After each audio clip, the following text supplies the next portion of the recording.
Hi, I'm Pat Kelly.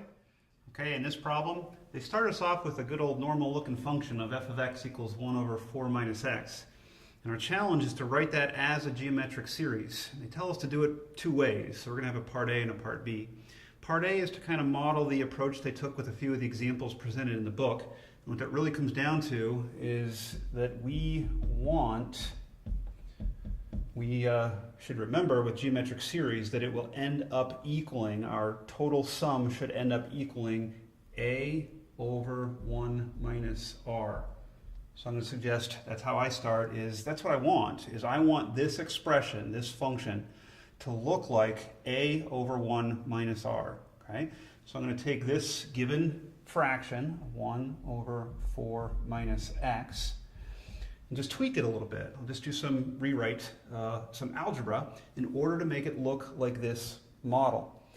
Now you'll do a lot of these actually, so I'm going to tell you, the thing to focus on is you need just a single term up top, okay? But focus on that 1 minus. There'll be a binomial in the bottom, but it's the 1 minus that you've got to get, okay?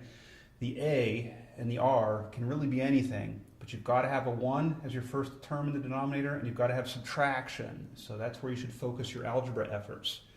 So for instance, in this case, I've got a 4 minus. I like the minus. I'm just going to play with the 4 a little bit, and only a little bit. If I want it to be a 1, I'll just divide by 4. So if I divide this 4 by 4, I've got to divide everything by 4. So this 1 gets divided by 4. I still have minus, and this x gets divided by 4. Okay? That's really the approach that we take, and it only took one step in this case.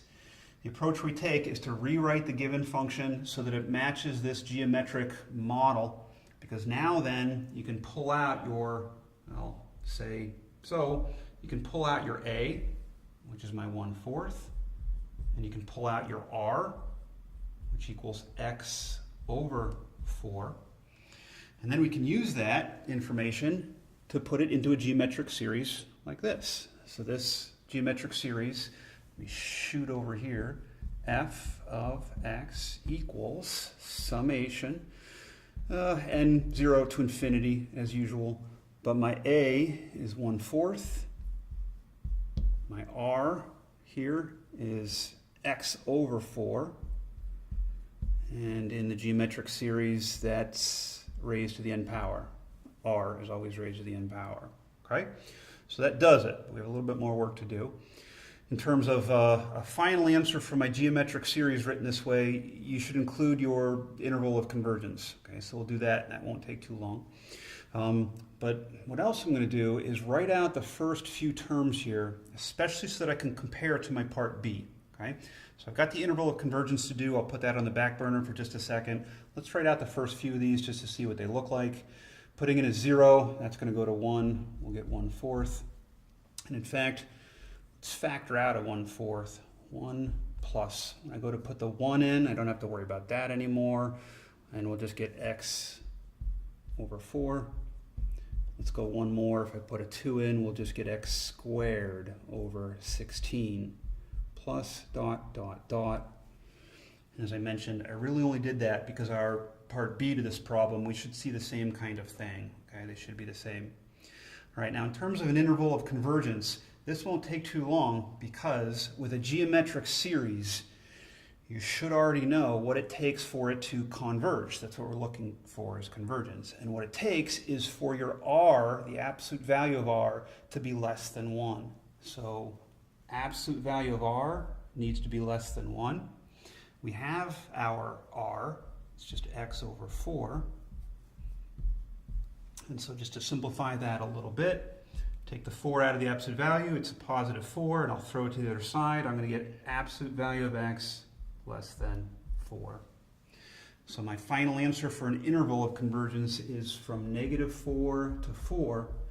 And I even know how to surround that, rounded parentheses or square parentheses, because with a geometric series, r has to be strictly less than 1. Okay, we don't want an or equal to, so it's going to be rounded parentheses. Okay, that's my answer for part A. Geometric series of this function, we find a, find r, put it into this form, and then also don't forget to find your interval of convergence. Now, part B is actually to find really the same answer, but we're supposed to use long division. So the thought here is that the original function given to us as a fraction is really a division statement, right? Any fraction is a division statement. So 1 divided by 4 minus x, I can set up in terms of long division like this. All right, remember your old long division algorithm.